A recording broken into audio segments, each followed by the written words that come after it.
नमस्कार। सरपंचों के लिए कॉम्पिटेंसी फ्रेमवर्क पॉडकास्ट श्रृंखला के इस छठे एपिसोड में आपका स्वागत है।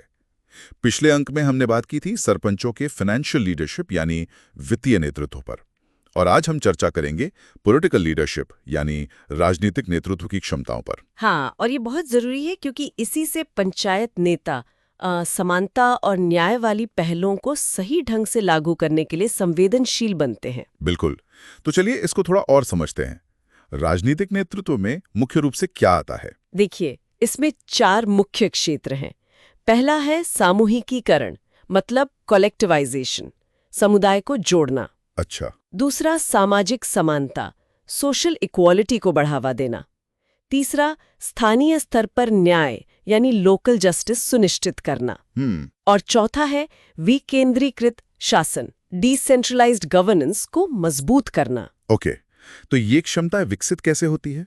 मतलब क्या कोई स्तर होते हैं? हाँ बिल्कुल, ये एक तरह का विकास का सफर है। आप कह सकते हैं कि बिगिनर मतलब शुरुआती स्तर से शुरू होता है। अच्छा। फिर आता है इंटरमीडिएट यानी मध्यवर्ती स्तर, उसके बाद एडवांस्ड या उन्नत स्तर, और आखिर में एक्सपर्ट यानी विशेषज्ञ स्तर। हर स्तर पर समझ और असर डालने की ताकत बढ़ती जाती है। तो बिगनर लेवल पर क्या होता है, मतलब शुरू में? हाँ, तो शुरुआती या बिगिनर लेवल पर सरपंच शायद ग्राम सभा की प्रक्रियाएं जानते तो हैं, पर शायद नेतृत्व करने या लोगों को प्रभावित करने में थोड़ी हिचक होती है। अच्छा, मतलब जानते पर कर नहीं पाते शायद। कुछ वैसा ही। वो मानते हैं कि सबकी भागीदारी जरूरी है, पर उसे असल में कैसे कराएं इसमें थोड़ी मुश्किल हो सकती है। छोटे मोटे झगड़े सुलझा लेते हैं, पर जो थोड़े पेचीदा मामले हैं उनमें शायद थोड़ा अटक जाते हैं। पंचायत के काम समझते हैं, पर जमीन पर उतारने में थोड़ी चुनौती महसूस करते हैं। समझ गया। फिर इंटरमीडिएट लेवल पर क्या बदलाव आता है? हाँ, इंटरमीडिएट या मध्यवर्ती स्तर पर सरपंच ज्यादा सक्रिय हो जाते हैं। वो समितियों को ठीक से काम करने में मदद करते हैं। अच्छा। ये पक्का करते हैं कि फैसले लेते समय जो कमजोर समूह है उनकी बात सुनी जाए। समुदायों के बीच अगर कोई मतभेद हो तो निष्पक्ष होकर मध्यस्थता करते हैं। हाँ, ये तो बहुत जरूरी है। और पंचायत के अंदर भूमिकाएं और जिम्मेदारियां सही से बांटना सीख जाते हैं, मतलब व्यवस्था को चलाना सीखते हैं। अच्छा, और फिर एडवांस लेवल, वहाँ क्या खास होता है? हाँ, एडवांस्ड या उन्नत स्तर पर सरपंच और आगे बढ़ते हैं।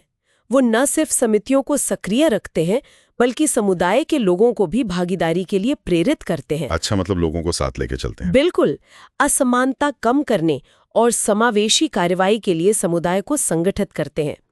वो स्थानीय शासन के नियमों का इस्तेमाल करके समय पर और निष्पक्ष न्याय दिलाने में मदद करते हैं। और वो कन्वर्जेंस वाली बात भी थी शायद। हाँ बिल्कुल, योजनाओं, लाभों और संसाधनों का अभिसरण मतलब कन्वर्जेंस, ताकि स्थानीय फैसलों का ज्यादा असर हो। और सबसे ऊपर एक्सपर्ट लेवल, वो क्या है? हाँ, एक्सपर्ट या विशेषज्ञ स्तर, ये समझिए शिखर है। यहाँ सरपंच पंचायत समितियों के बेहतरीन काम के लिए स्पष्ट दिशा निर्देश बनाते हैं। वाह। वो पंचायत व्यवस्था को और समावेशी बनाने के लिए स्थानीय सुधारों की वकालत करते हैं, समुदाय आधारित न्याय व्यवस्था को बेहतर बनाने के प्रयासों का नेतृत्व करते हैं। मतलब वो सिस्टम को ही बेहतर बना रहे हैं। सही कहा। और वो ऐसे नए प्रयोग या इनोवेशन करते हैं जो दूसरी पंचायतों के लिए भी मिसाल बनते हैं। वो सिर्फ नेता नहीं बल्कि व्यवस्था सुधारक बन जाते हैं। तो कुल मिला के ये जो पॉलिटिकल लीडरशिप है, ये सिर्फ राजनीति करना नहीं है। नहीं, बिल्कुल नहीं। इसका असली मतलब है असरदार, निष्पक्ष स्थानीय शासन चलाना, समानता और न्याय पक्का करना, है ना? एकदम सही। ये जमीनी स्तर पर लोकतंत्र की जड़ें मजबूत करने जैसा है। बहुत बढ़िया। तो ये थी चर्चा पॉलिटिकल लीडरशिप पर। अगले अंक में हम बात करेंगे आगे की राह यानी वे फॉरवर्ड पर। मतलब इस कॉम्पिटेंसी फ्रेमवर्क को अमल में कैसे लाएं, सरपंच अभी कहाँ हैं ये कैसे समझें और उनके विकास में कैसे मदद करें। आज जुड़ने के लिए आपका बहुत बहुत धन्यवाद।